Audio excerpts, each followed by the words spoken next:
Well, it's that time of the week. Yes, it's time to go out to the other coast from New York and go see Michael Snyder and his movie reviews. Hi, Michael. Well, howdy, Alex. How you doing? I reach you from the West, the Wild West, if you will, and kind of appropriate in terms of this weekend's movies, because guess what? They've remade The Magnificent Seven. You remember the original? No. Oh, come on. Was that sarcasm? No, the question is a stupid question to ask. All right, fine. Do you remember The Magnificent Seven? No, I don't. Tell me, what was it about? All right. I'll get down to business here. The Magnificent Seven is a remake of the classic 1960 John Sturges Western with Yul Brynner, Steve McQueen, Charles Bronson, Eli Wallach, James Coburn. I mean, there's a cast of hard men, a tough guy extravaganza. And that itself was a remake of the classic Akira Kurosawa movie, The Seven Samurai. Now, director Antoine Fuqua, who you may recollect as the director of Training Day, a very gritty crime drama set in L.A. That catapulted Denzel Washington into a rarefied heaven of award winners. That was a great film, and he's taking on a Western. And this is not bad as revisionist Westerns go. There are differences between the John Sturges version in the 60 and this one. Instead of a Mexican village at the mercy of an outlaw and his gang, the new version is set in an old west town near a gold mine. So it's sort of boomtown time. And this town is under the control of a vicious industrialist played by Peter Sarsgaard. It's interesting to see him as a heavy.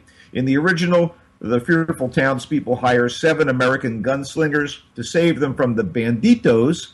But in the new version, a bounty hunter, Sam Chisholm, who is obviously an African-American since Denzel is playing the guy, he's approached by the victimized townies, and he hires a band of mercenary ne'er-do-wells and other questionable types, including Josh Faraday, a glib, alcoholic, womanizing bad boy played by Chris Pratt, Goodnight Robichaux, an ace Cajun marksman with PTSD from the Civil War. He's played by Ethan Hawke. Jack Horn, a burly, jocular, axe-tossing mountain man played by Vincent D'Onofrio, and D'Onofrio is on a roll. What with his performances, the Kingpin and Daredevil, and this, just great. And you don't even recognize him, even though it's clearly, look at him. It's Vincent D'Onofrio, but he's unrecognizable as Jack Horn. Billy Rox, who is a knife-wielding Asian, played by Byung-Hun Lee. Vasquez, a criminal Mexican. Red Harvest, a Native American with bow and arrow and dead-eye aim. So it's the multi-culty seven. And Fuqua is, pretty comfortable with this. And the script is by Richard Wenk and Nick Pizzolatto. And as in the earlier 2 versions of the story, the climactic face-off between the 2 factions is the big payoff. I mean, it's good, but in this case, the gathering of the 7 to get to the big blowout, although occasionally diverting, meanders a bit too much. And in fact, the movie, at 132 minutes, could have used some trimming. The other versions didn't seem to have an ounce of narrative fat. Magnificent Seven, more like the OK Seven. So, yeah, kind of a tentative. If you got nothing better to do on a Saturday, you might want to check it out. It does have its moments. Storks is essentially an animated buddy picture from the guy who directed Forgetting Sarah Marshall and Neighbors, and a directing partner of his. It's Nicholas Stoller and Doug Sweetland. And in this film, a hapless stork teams up with a feisty but clumsy human girl to deliver a baby to its awaiting family. So it's a colorful comic tale inspired by the myth of storks delivering babies. But the twist here is that storks in this fantasy version of our world no longer deliver babies. Instead, they let people get by the old-fashioned way, sex or artificial insemination, while the storks are running a massive and wildly successful online delivery service. Now, I like the concept here. It's kind of clever, but, we can't have that when people still want babies. And even if they understand the basics of biology, they somehow can't make it happen. So the world is a lesser place for this stork delivery service. Anyway, so to be fair, compared to the Angry Birds movie, this is Snow White or Fantasia or Sleeping Beauty, but there are plot holes in this thing, as the head stork, voiced by Kelsey Grammer, is ready to step down and anoint Andy Samberg's Jr. Samberg does the voice of Jr. They're going to make him the new CEO of the company if he'll get rid of Tulip, who is the inept but lovable girl and the only human working at the remote stork delivery company. When they have to deliver the one last baby that should never have been magically produced by a deactivated baby machine, they hit the road and bond. So the movie becomes, will Junior bring himself to fire Tulip? Will they survive the trip and get the new baby to its parents? I mean, there are weird motivations afoot. There are character issues with a pack of wacky but ravenous wolves that are chasing them and so on. Some gags work, but this is a very cluttered film. Maybe, again, a nice bargain matinee for some. For the family, sure. Cartoon classic, not so much, especially when there are movies like Zootopia, The Little Prince, and Kubo and the Two Strings out there. I would opt for those instead. The Dressmaker was one of the most fun fantasy revenge flicks I've ever seen. Fantasy because things get a little over the top. It's inconsistent, but it's very, very sharp on the satirical level, and it's beautifully art-directed, well acted, and the cinematography is gorgeous. It's the early 50s, and a very lovely and talented dressmaker named Tilly, played by Kate Winslet, returns home after years of being away from her tiny outback Australian town. The kind of town that has a lot of prejudice and have treated her badly and kind of basically abused her and her single mom. And she's become this fantastic dressmaker. She's been to Paris, she's worked in the fashion houses, and she decides to come home and reconcile with her mom, who is played by Judy Davis. And man, has Judy Davis gotten old, or have all of us gotten old? Probably the latter, but what a shocker she is. But she's very, very funny as the completely out-of-it mom. And when she comes back to town, Tilly also falls for her old pal Teddy, played by Liam Hemsworth. I guess it's sort of a cougar thing. But anyway, she's going to bring fashion to this tiny town and maybe exact a little revenge. I kind of enjoyed the hell out of this. I thought that it was funny and entertaining, directed by Jocelyn Moorhouse, written by P.J. Hogan and Moorhouse, and they're both kind of luminaries in the Australian film scene. And everybody, including the oftentimes clumsy Liam Hemsworth, is good in this thing. You get Hugo Weaving as kind of a quirky, kinky local police sergeant. It's a really solid cast, and so I absolutely recommend The Dressmaker. Maybe it won't be to some taste, but I thought it was very, very Queen of Katwe is a Disney film, but it's based on a true story about a girl who lives on the streets of rural Uganda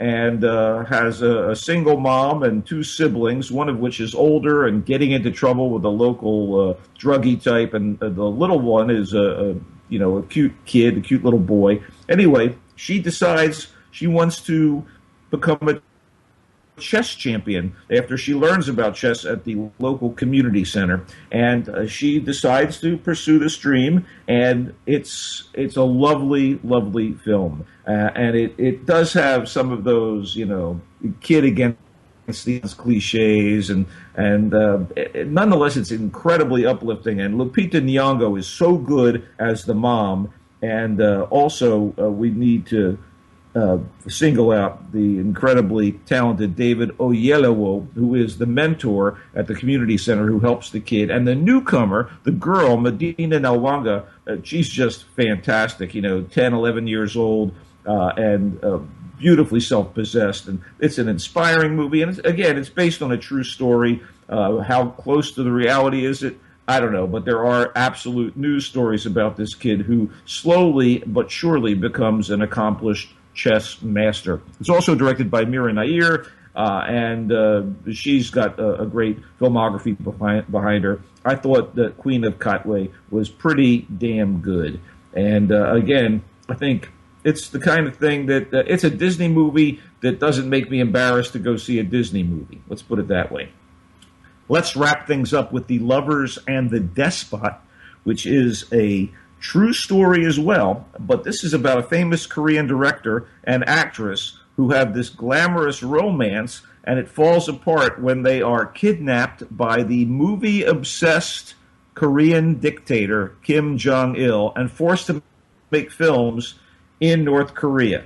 It's crazy and wild, and obviously a lot of subtitles and such. But it is.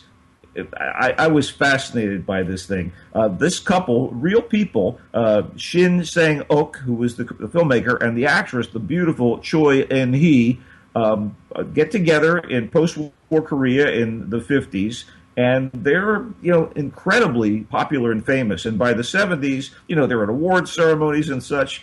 And for some reason, Kim Jong-il, obsessed with them, kidnaps them, and they are there in North Korea for 5 years making movies. It's just crazy. Actually, they're there for 5 years, and suddenly they're thrust into the job of making films. They make 17 movies for the dictator and become increasingly close to him, and things kind of go crazy and spin out from that. Anyway, I thought it was very cool. It's like a documentary, and it's pretty outrageous. I've not seen anything quite like it. And if you get a chance, you should check it out. So that's pretty much the main thrust of movies for this week. What have you been watching on television? Well, a couple of good things. I watched a show that was presented on NBC, one of their new shows. I just wanted to see what it looked like, as do I do that with most shows, so I have an idea of what the landscape is of television. And this one I was just absolutely riveted with, and I was amazed. It's maybe one of the best network television. Let me guess. May I guess? Is it The Good Place? No. Okay. Not even close. Okay. It's called This Is Us. And it has a payoff at the end of this thing that makes you wonder how they're going to get a whole series out of it. But the payoff you never see coming. And you're just astonished when it's over. And I said, this is on American television? They usually are not, they don't pick up on stuff like this.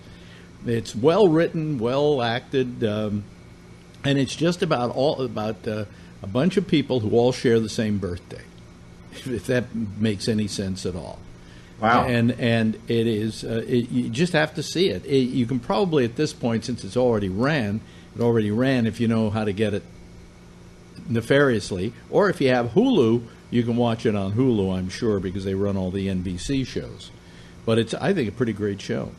And then it's interesting. I have to say, I brought up The Good Place because I was kind of surprised at how good this high concept comedy was. I don't know. I didn't even watch it, but someone recommended it, and I thought, okay, I'll give it a shot. And in fact, the high concept, the wrong person ends up in heaven and has to kind of cover for the bad things she's done in life, in order to stay or go to the bad place. That's the basic nature of the show. And Kristen Bell is the girl, and as the architect of this heavenly world, you get Ted Danson, and they're very good together. I was surprised. I don't know if it's going to continue to be as intriguing as the first episodes were, but we'll see about that. And both NBC. How about that? Also, I found Designated Survivor kind of an interesting premise. I enjoyed that as well. Yeah, I thought it was well done, and I didn't feel it was overdone. Where it could have been, and it wasn't cliched, and I think it has a good future. But one other show, if you know how to lay your hand on British shows, is kind of interesting. I haven't decided whether I really like it or not, but it's called Hooten and the Lady. And it's kind of an Indiana Jones thing. It's more like Romancing the Stone. It's a woman and this adventurer, and it's done as like an adventure film. So it's really I think a very interesting show. I'm going to wait and see if it gets better or it gets worse. For people who don't know, Designated Survivor stars Kiefer Sutherland as a minister in the government, and he is the guy who's supposed to take over the presidency if something happens to everybody else. We don't have ministers. That's in England. Oh, sorry. My bad. Anyway, yeah, they're all good, man. All good. I'm enjoying Victoria, by the way, from the BBC. No, excuse me, ITV in the UK. I've been enjoying that. Yeah, there's good stuff out there, and the new season is revving up for TV. So I guess we'll keep we'll monitor we'll see what that happens. Anyway, tell them where they can find you, Michael. I am as ever at Culture Blaster on Twitter, and Michael Snyder's Culture Blast is the page on Facebook where you can hear our little tete-a-tetes and hang out and like it. And we'll be back next week with more. And the rest of you, stay right where you are. There's more GABNet coming right up.